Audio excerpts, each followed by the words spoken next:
خذ بيدي قسما بالنجم حين هوى ما المعافى والسقيم سوى فاخلع الكونين عنك سوى حب مولى العرب والعجم يا إمام الرسل يا سندي أنت باب الله معتمدي فبدنياي وآخرتي يا رسول الله خذ بيدي بشرى لنا نلنا المنى زال العنا وفالهنا والدهر أنجز وعده والبشر أضحى معلنا بشرى لنا نلنا المنى زال العنا وفالهنا بشرى لنا نلنا المنى زال العنا وفالهنا والدهر أنجز وعده والبشر أدعى معلنا بشرى لنا نلنا المنى زال العنا وفالهنا يا نفس طيبي باللقاء يا عين قري أعينا يا نفس طيبي باللقاء يا عين قري أعينا هذا جمال المصطفى أنواره لاحت لنا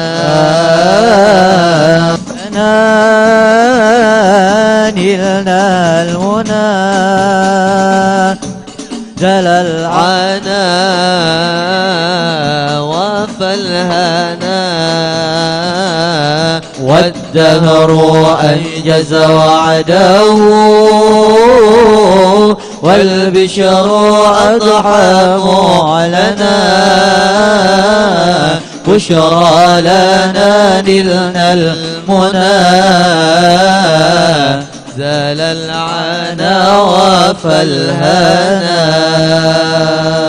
اللهم صل وسلم وبارك عليه وعلى آله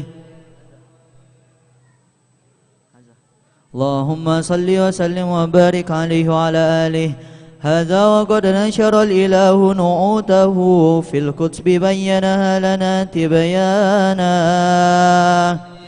أخذ ميثاق النبيين لما آتيتكم من حكمة إحسانا وجاءكم رسولنا لتؤمنن وتنصرون وتصبحون أعوانا قد بشروا أقوامهم بالمصطفى أعظم بذلك رتبة ومكانا فهو وإن جاء الأخير مقدم يمشون تحت لواء من نادانا يا أمة الإسلام أول شافع ومشفع أنا قد لا أتوانا حتى أنادى ارفع وسل تعطى وقل يسمع لقولك نجم فخرك بانا ولواء حمد الله جل بيدي ولا أولا آتنانا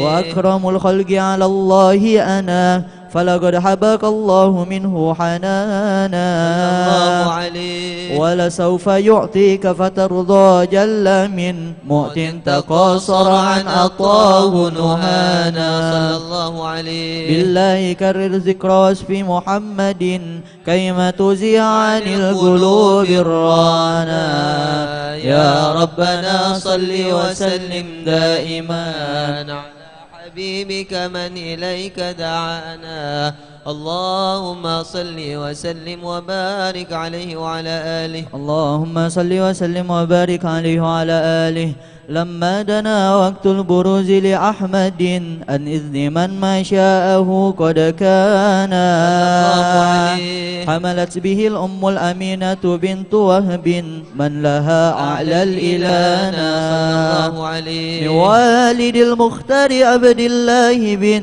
عبد لمطلب رأى البرهانا قد كان يغمر نور طه وجهه وسرى إلى الإبن المصون عيانا وهو بن هاشم الكريم شهم بني أبدي مناف بني قصي كان والده يدعى حكيما شأنه قد اعتلى أعزز بذلك شانا واحفظ أصول المصطفى حتى ترى في سلسلة أصوله عدنانا فهناك كف اعلم برفعه إلى السماء لكان للأبي معوانا وحينما حملت به آمنة لم تشك شيئا يأخذ النسوانا واللطف من رب السماء أقصى الأذى والهم والأحزان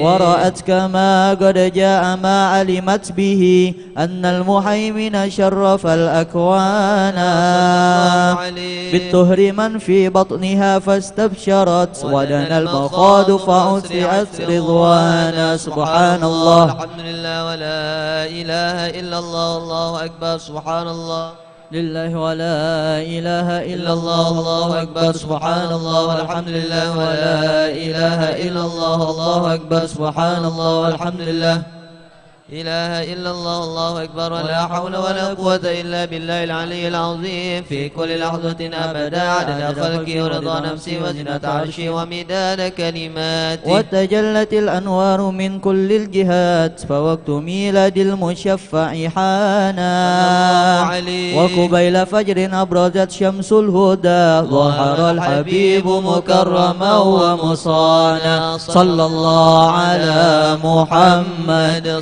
صلى الله عليه وسلم صلى الله على محمد صلى الله عليه وسلم يا نبي سلام عليك يا رسول سلام عليك يا حبيب سلام عليك يا رسول الله صلوات الله عليك يا نبي سلام عليك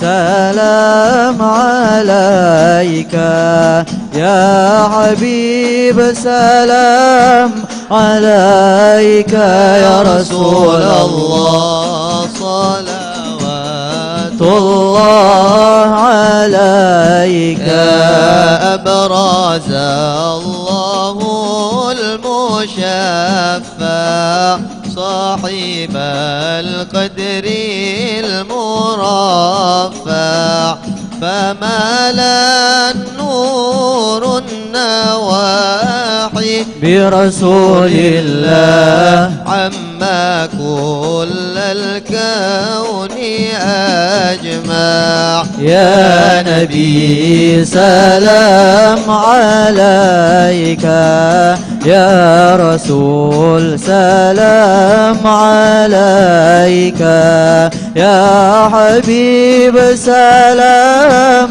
عليك يا رسول الله صلوات الله عليك. نكست أصنام شركين وبنا الشرك تصدع ودنا وقت الهداية برسول الله وحيم الكفر تزعزع. يا نبي سلام عليك، يا رسول سلام عليك، يا حبيب سلام عليك، يا رسول الله صلوات الله عليك. مرحبا أهلا وسهلا بك يا ذا القدر الأرفع، يا إمام أهل الرسالة،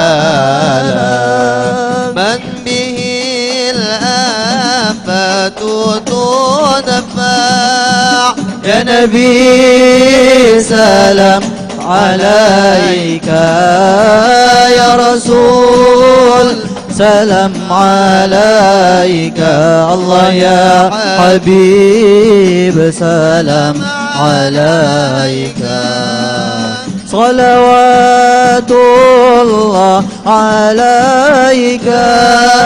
أنت في الحشر ملاذ لك كل الخلق تفزع، الله وينادون تراما قد دها من هول أفظع. يا نبي سلام عليك، يا رسول سلام عليك، الله يا حبيب سلام عليك.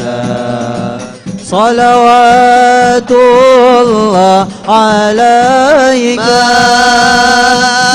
مرحبا يا مرحبا يا نور العين، مرحبا جد الحسين، مرحبا مرحبا. مرحبا يا مرحبا يا نور العين، مرحبا جد الحسين والحسن مرحبا. فلها أنت فتى سجود، مرحبا مرحبا وتنادى شفعت شفع، مرحبا مرحبا.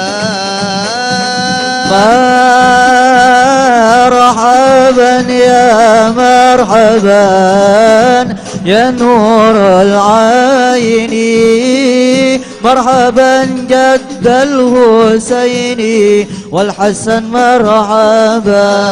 فعليك الله صلى ما بات النور وشعشع، وبك الرحمن نسأل وإله العرش يسمع. طلع البدر علينا من ثنيات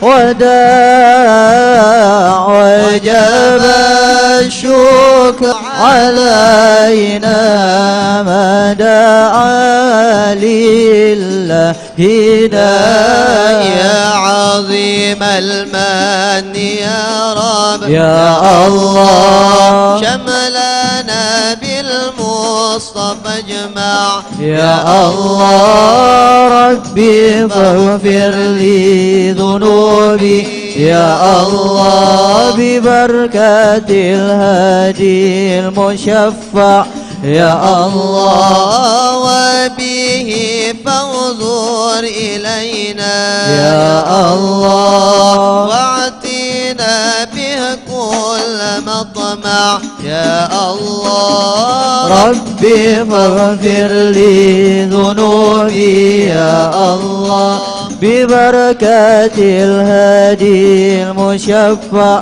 يا الله وكفينا كل البلايا يا الله ودفع الآفات وارفع يا الله ربي فاغفر لي ذنوبي يا الله ببركة الهادي المشفع يا الله واسقينا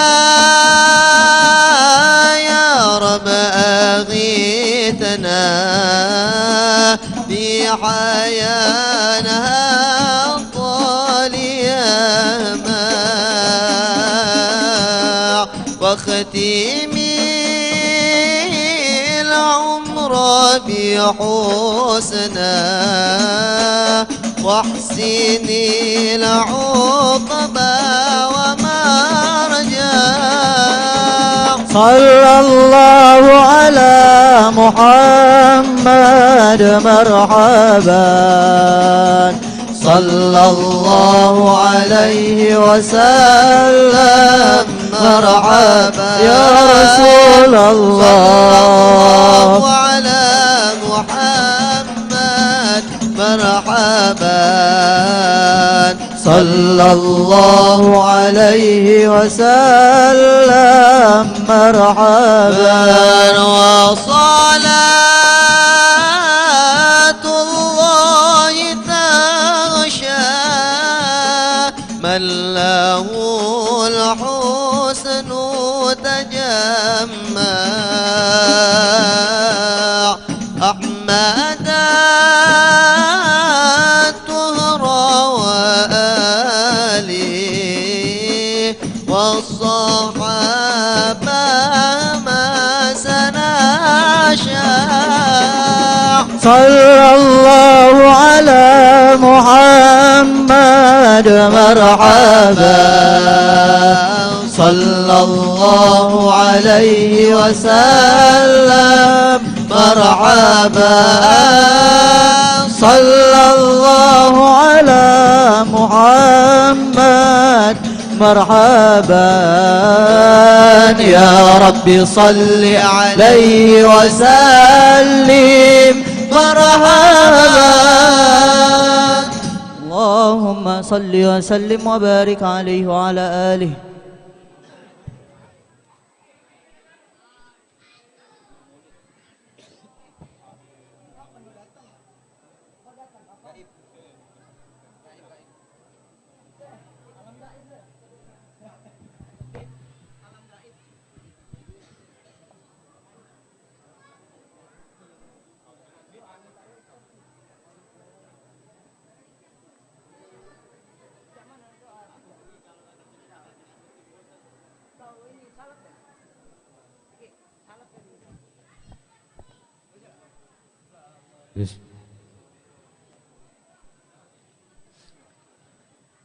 اللهم صل وسلم على سيدنا محمد وعلى آل سيدنا محمد.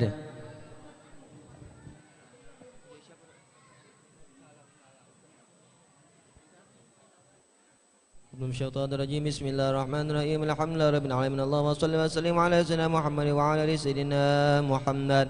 ولقد أشهد لنعت من أوصافه تحيي القلوب تهيج الأشجان والله قد أثنى عليه فما يساوي القول منا أو يكون ثنانا يا الله لكن حبا في السرار قد دعا لبني صفوة ربنا وحدانا يا الله وإذ انتججنا بالمودة ها هنا نرفع أيدي فقرنا ورجانا يا الله للواحد الأحد العلي إلهنا متوسلين بمن إليه دعانا يا الله مختاره وحبيبه وصفيه زين الوجود به الإله حبانا يا ربنا يا ربنا يا ربنا بالمصطفى اقبلنا أجب دعوانا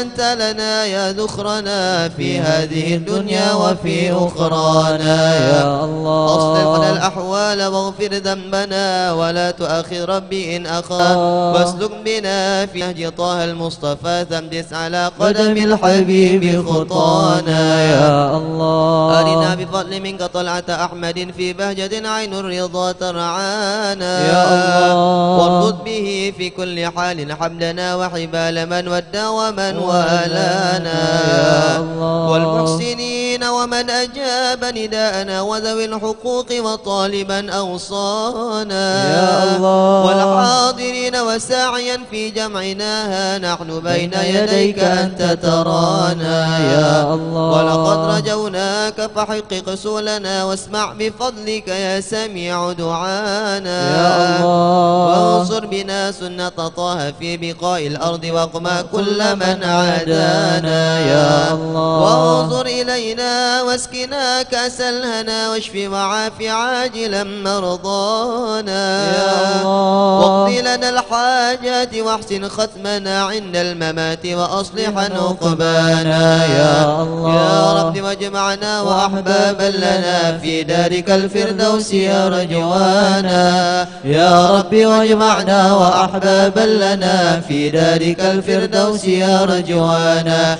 يا رب واجمعنا وأحبابا لنا في دارك الفردوس وانا بالمصطفى صل عليه وآله ما حركت ريح الصبا أغصانا سبحان ربك رب العزة عما يصفون وسلام على المرسلين والحمد لله رب العالمين إن الله وملائكته يصلون على النبي يا أيها الذين آمنوا صلوا عليه وسلموا تسليما الصلاة والسلام عليك يا سيد المرسلين الصلاة والسلام عليك يا خاتم النبيين الصلاة والسلام عليك يا من أرسلك الله رحمة للعالمين ورضي الله تعالى عن أصحاب رسول الله أجمعين آمين.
Bismillahirrahmanirrahim. Assalamualaikum warahmatullahi wabarakatuh. Alhamdulillahirabbil alamin wassalatu wassalamu ala asyrafil anbiya wal mursalin sayyidina wa maulana Muhammadin wa ala alihi wa sahbihi ajmain. Allahumma salli ala sayyidina Muhammad wa ala ali sayyidina wa maulana Muhammad, amma ba'd. Bapak-bapak, ibu-ibu, jemaah Masjid Islah pada malam hari ini, pertama-tama dan yang paling utama, marilah senantiasa kita mengucapkan puja-puji dan syukur kehadirat Allah Subhanahu wa taala atas berbagai macam nikmat yang telah Allah berikan kepada kita, sehingga kita dapat berkumpul di masjid yang mulia ini dalam keadaan sehat walafiat. Karena sama-sama kita ketahui bahwa saat ini masih dalam pandemi COVID-19 atau COVID-19. Oleh karena itu wajiblah kita bersyukur. Bersyukur bukan cuma hanya mengucapkan syukur alhamdulillah, namun kita harus tetap melaksanakan apa-apa yang Allah perintahkan kepada kita dan menjauhi segala larangan-larangan yang telah Allah berikan, yang sudah sama-sama kita ketahui tapi kadang-kadang kita langgar. Salawat serta salam senantiasa kita sampaikan ke hadirat junjungan kita Nabi Agung, Nabi besar Nabi Muhammadin sallallahu alaihi wa alihi wasallam beserta keluarga, sahabat dan pengikutnya hingga akhir zaman kelak. Yang kami hormati dan kami muliakan Al-Habib Ustadz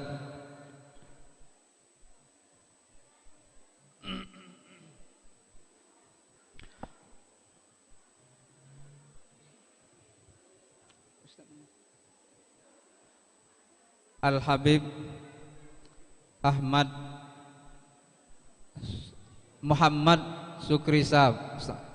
Ana pun telupo. Jadi minta maaf ini karena keadaan badan tidak sehat, lagi sakit gigi. Iya, mohon maaf sekali lagi, Habib. Tolong doanya. Lalu jadi galak hilang fokus dengan tidak mengurangi rasa hormat kami kepada seluruh jemaah sekalian. Ini awal insiden. Kalau badan tidak sehat dipaksa ke mainlah jadinya. Yang kami hormati seluruh jajaran pengurus Masjid Islah, yang kami hormati para habaib, alim ulama, cerdik pandai yang sempat hadir pada malam hari ini.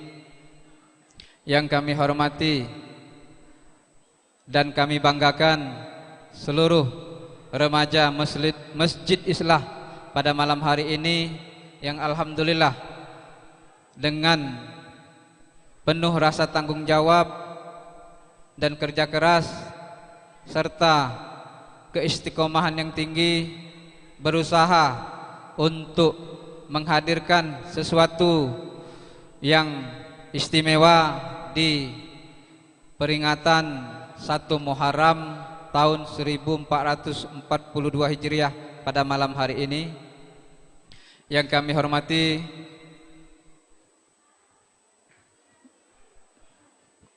aparatur pemerintahan setempat yang sempat hadir pada malam hari ini, dan yang kami hormati seluruh jemaah hadirin wal hadirat rahimakumullah. Jemaah sekalian, pada malam hari ini kami akan menyampaikan rangkaian acara peringatan 1 Muharram pada malam hari ini yang bertepatan dengan tanggal 23 Agustus tahun 2020 Masehi. Adapun rangkaian acara kita pada malam hari ini, yang pertama nantinya akan kita buka dengan sama-sama membacakan suratul Fatihah, kemudian dilanjutkan dengan kata sambutan dari Ketua Masjid Islah yang nantinya akan disampaikan secara langsung oleh Ketua Umum Masjid Islah, yaitu Bapak Al-Ustadz Ahmad Junaidi Hasan.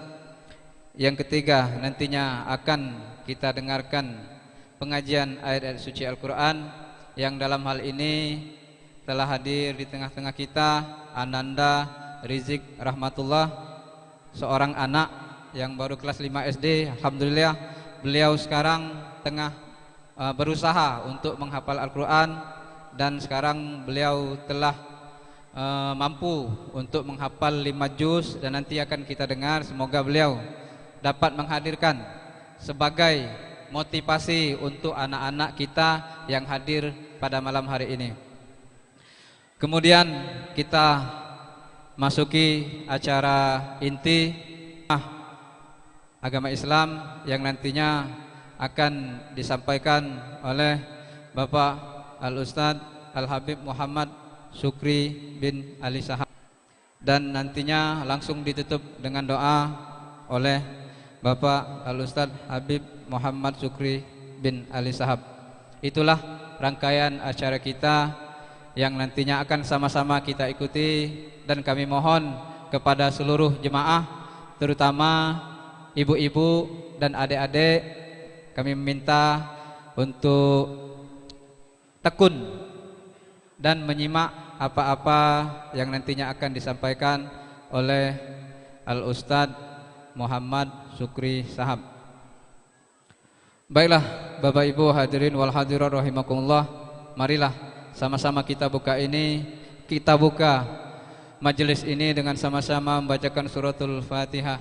Ala hazihin niyah wa likulli niyatin salihah wa ila hadratin Nabil Mustafa Muhammadin sallallahu alaihi wasallam wa ala alihi wa sahbihi wa dzurriyyati wa sahabati wa ahlul bait wa li jami'il mu'minina wal mu'minat wal muslimina wal muslimat syai'un lillahi lahumul Fatihah.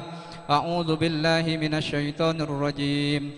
Bismillahirrahmanirrahim. Alhamdulillahi rabbil alamin, ar-rahmanir rahim, maliki yaumiddin, iyyaka na'budu wa iyyaka nasta'in, ihdinas siratal mustaqim, siratal ladzina an'amta 'alaihim ghairil maghdubi 'alaihim waladdallin. Amin. Terima kasih. Dan selanjutnya marilah kita dengarkan kata sambutan dari Ketua Masjid Islah kepada Bapak Ahmad Junaidi Hasan. Waktu kami silahkan, fadhol.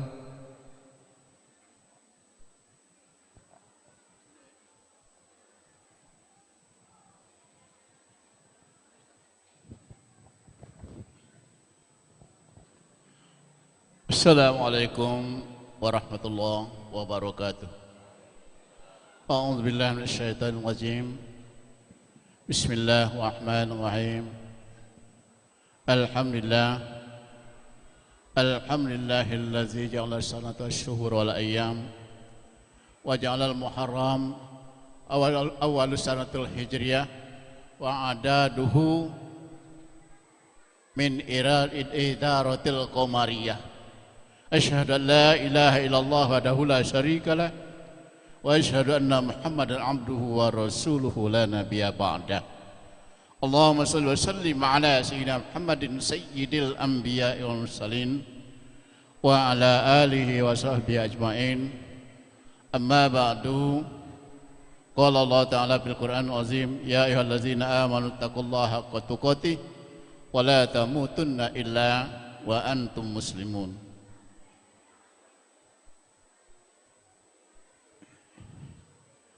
Yang kami hormati Al-Ustadz Habib Muhammad Syukri Ali Shahab, yang terhormat Bapak-bapak, Ibu-ibu, hadirin hadirat sekalian, yang terhormat aparat pemerintahan yang sempat hadir, apakah itu lurah, camat atau yang mewakili, yang terhormat Bapak-bapak, Ibu-ibu, para undangan, yang terhormat Bapak-bapak, para habaib, dan kami ucapkan terima kasih kepada PHBI. Terus terang saja kami baru beberapa hari dapat laporan bahwa mereka akan mengadakan peringatan tahun baru Hijriah, bukan menyambut, karena kalau nyambut sebelum baru masuk tanggal 1. Sekarang pada malam ini jatuhnya sudah tanggal 5 Muharram. Tapi walaupun terlambat tidak apa-apa. Yang penting kita perhatikan nanti apa-apa yang akan disampaikan oleh Ustadz kita.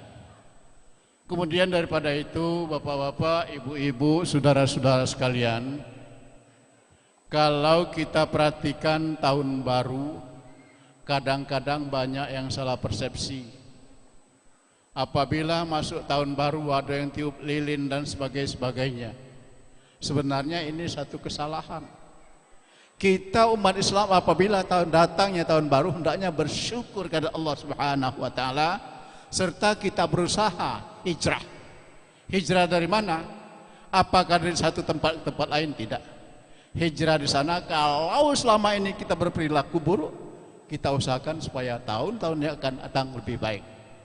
Sebab pada satu kesempatan Rasulullah di dalam satu majelis pernah ditanya oleh sahabat, "Ya Rasulullah, ayyun nasi khairun?" Qala Rasulullah, "Khairun nas man tala umrihi wa khairun amali." Yang artinya lebih kurang, "Ya Rasulullah, siapakah sebaik-baik manusia?" Jawab Rasulullah, sebaik-baik manusia, manusia yang panjang umur dan baik pula amal perbuatannya. Lalu para sahabat meneruskan pertanyaan, ayyun nasi syarrun? Siapakah sejelek-jelek manusia? Syarrun nas man tala umrihi wa syarrun amali.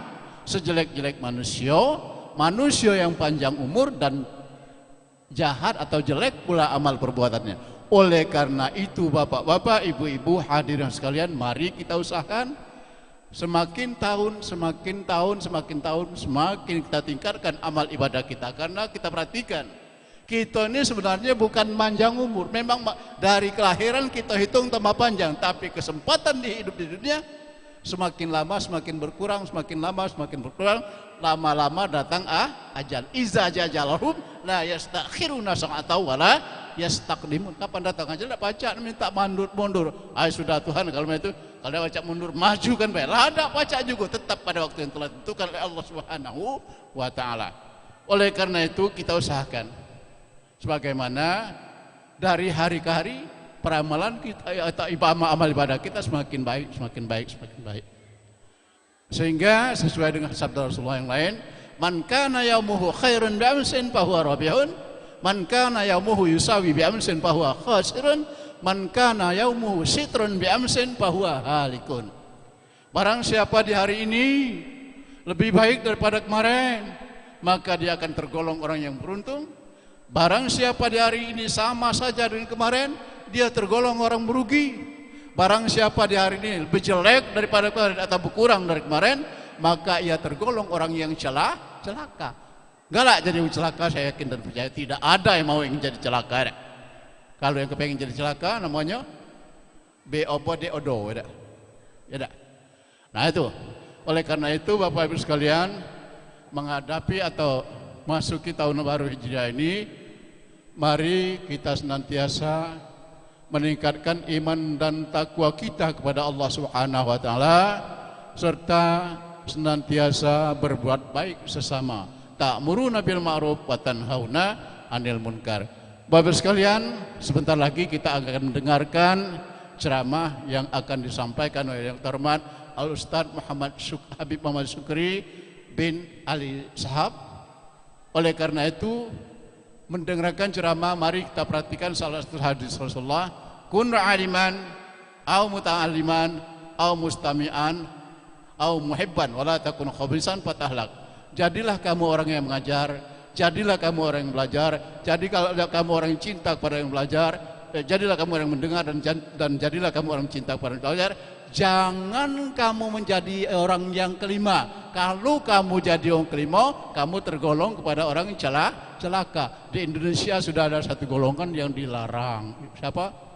PKI. Jangan sampai hidup kembali.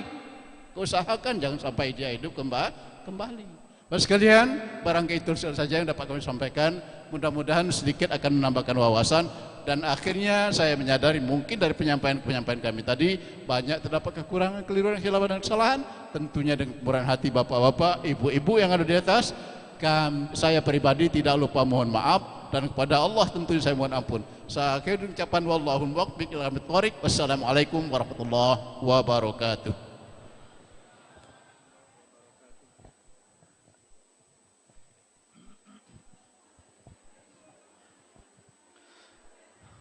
Alhamdulillah, telah sama-sama kita dengarkan kata sambutan dari Ketua Umum Masjid Islah Bapak Ustadz Ahmad Junaidi Hasan.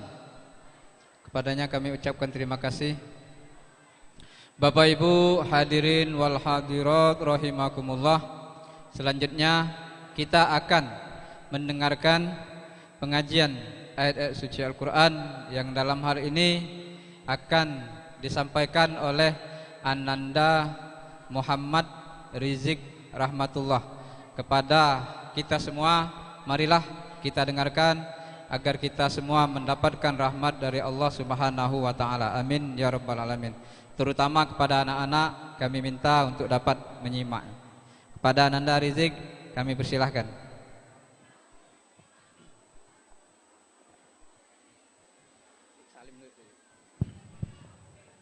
Pada ibu-ibu yang di atas, tolong diam Bu. Kita akan dengarkan Al-Quran. Ansitu wasma'u. Dengarkan biar dapat berkah.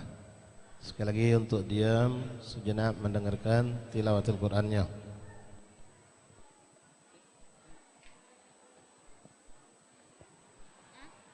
Duduk.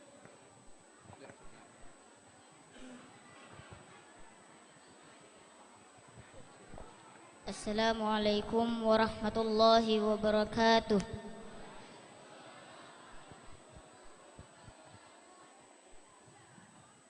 A'udzu billahi minasy syaithanir rajim. Bismillahirrahmanirrahim.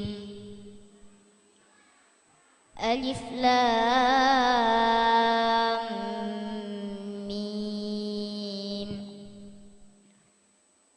Dzalikal kitabu la raiba fihi hudal lil muttaqin.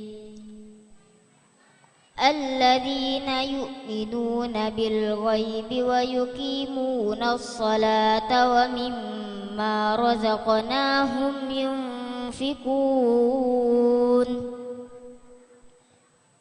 أولئك على هدى من ربهم وأولئك هم المفلحون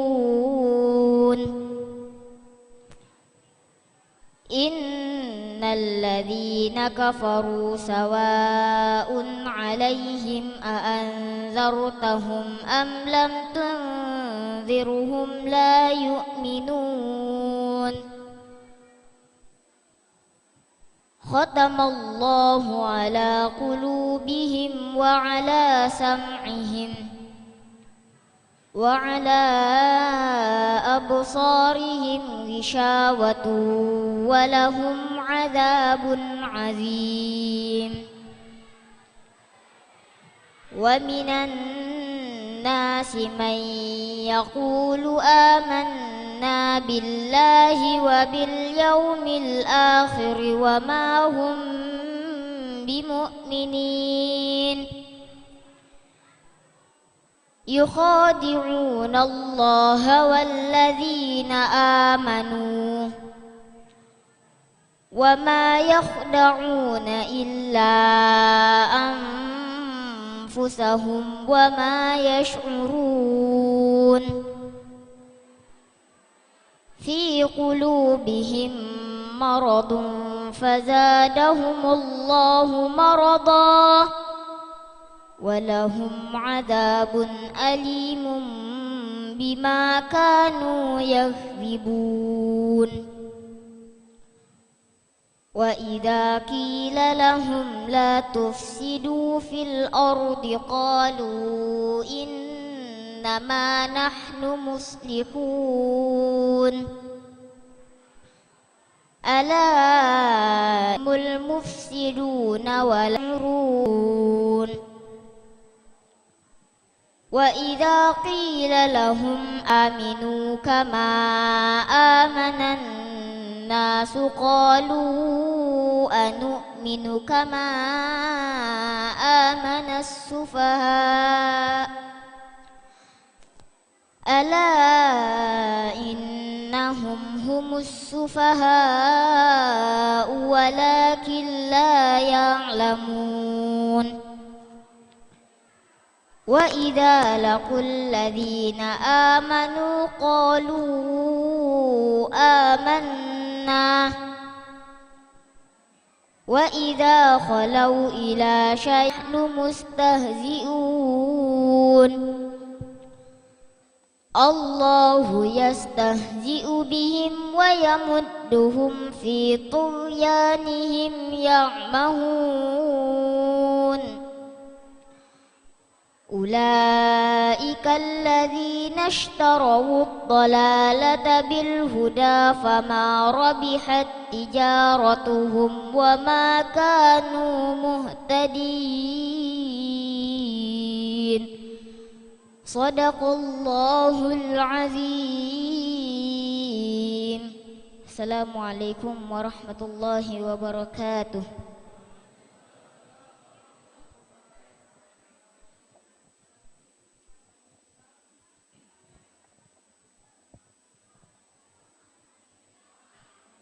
Sadaqallahul azim. Maha benar Allah dengan segala firman-Nya. Semoga baik yang membaca maupun kita yang mendengar akan sama-sama mendapatkan rahmat dari Allah Subhanahu wa taala. Amin ya rabbal alamin. Kepada ibu-ibu yang berada di atas, kami himbau kepada itu ibu-ibu atau adik-adik remaja itu mohon untuk dapat menjaga adab di dalam masjid. Mohon dijaga adab di dalam masjid. Kita kadang lupa apa yang haram, apa yang boleh atau tidak dilakukan di dalam masjid. Kalau kita di dalam majelis ini, marilah kita dengarkan. Jangan orang bercerita, kita pun bercerita seperti di pasar, tawar jual beli. Padahal di tempat lain bisa bercerita. Jangan di dalam masjid. Baiklah Bapak Ibu hadirin wal hadirat rahimakumullah. Marilah kita masuki acara inti, yaitu ceramah agama. Dan kami mohon dengan amat sangat kepada seluruh jemaah sekalian untuk dapat mendengarkan dengan tekun dan menerima agar apa-apa yang beliau sampaikan akan dapat kita laksanakan. Kepada Bapak Al-Ustaz Al-Habib Muhammad Syukri bin Ali Sahab, kami persilahkan. Fadhal. Allahumma shalli.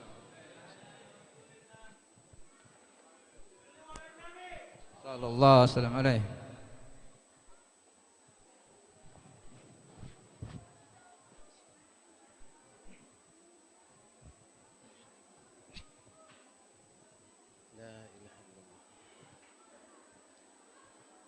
Bismillahirrahmanirrahim. Bismillahi ma syaa Allah la yasuqul khair illallah. Bismillahi ma syaa Allah Sayyidina Maulana Muhammad ibn Abdullah wa ala alihi wa sahbihi wa man walah. Allahumma rabbi syrah li sadri wa yassir li amri wa hlul 'uqdatam min lisani yafqahu qawli. Rabbi zidna ilman wa yaqinan warzuqna fahman. Allahumma arzuqna fahman nabiyyin wa hifdzal mursalin wa ilhamin ka ilhamil malaikatil muqarrabin. Subhanaka ya Allah, subhanaka ya Rabbana, subhanaka la ilma lana illa ma 'allamtana innaka antal alimul hakim. Wa tub alaina ya Rabb innaka antat tawwabur rahim. Ighfir lana warhamna wa anta khairur rahimin fansurna 'alal qaumil kafirin. Allahumma ya man waffaqa ahlul khair wa a'anahum 'alaih. Fiqna Allahumma lil khair wa a'inna 'alaih. Allahumma hadha minka wa bika wa ilaik. Wala hawla wala quwata illa bik. Wa sallallahu ala sayyidina Muhammadin nabiyil ummi wa ala alihi wa sahbihi wa sallam. Alhamdulillahi rabbil alamin. Ma'asyarul hadirin hadirat, Bapak Ibu saudara saudariku yang dirahmati Allah subhanahu wa ta'ala. Assalamualaikum warahmatullahi wabarakatuh.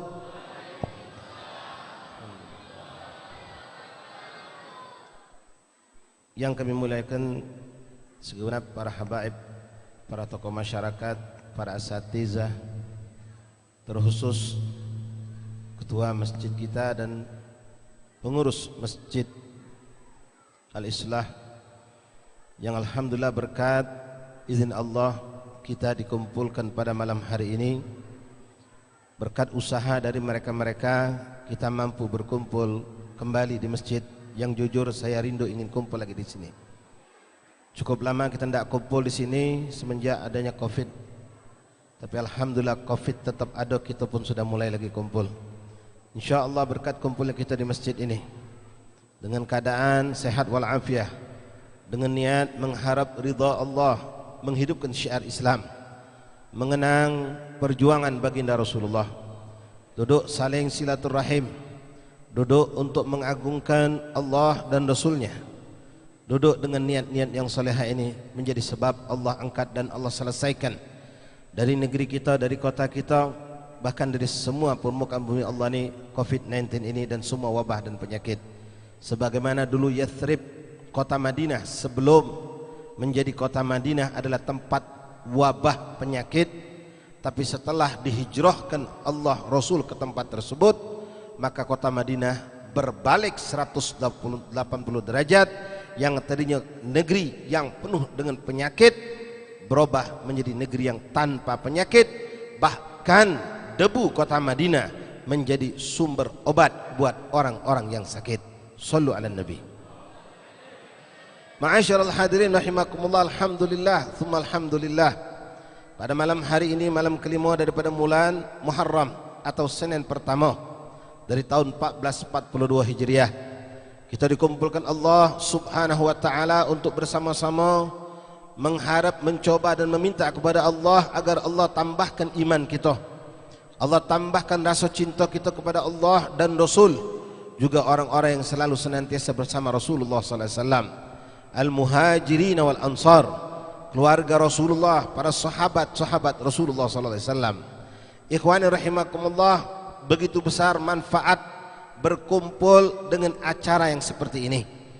Banyak luar biasa yang kita dapatkan, di antaranya yang nampak dan juga yang tidak nampak, tapi kelak insyaallah akan kita saksikan sesuai dengan janji-janji Allah dan Rasul bagi orang-orang yang duduk di majelis taklim. Kelihatan Bu Bapak, tapi Allah menjanjikan kumpul seperti ini pasti pahala diberikan Allah, bahkan pahala yang tidak tanggung-tanggung. Dalam hadis yang banyak Nabi menyebutkan di antaranya bahwasanya duduknya seorang di majelis taklim sesaat itu lebih afdal pahalanya diberikan Allah untuknya daripada orang yang sholat 1000 rakaat, lebih afdal daripada orang yang mengunjungi 1000 orang yang sakit, lebih afdal daripada kita menyolatkan 1000 jenazah. Yang mana ini jujur Bapak mungkin sulit untuk kita capai.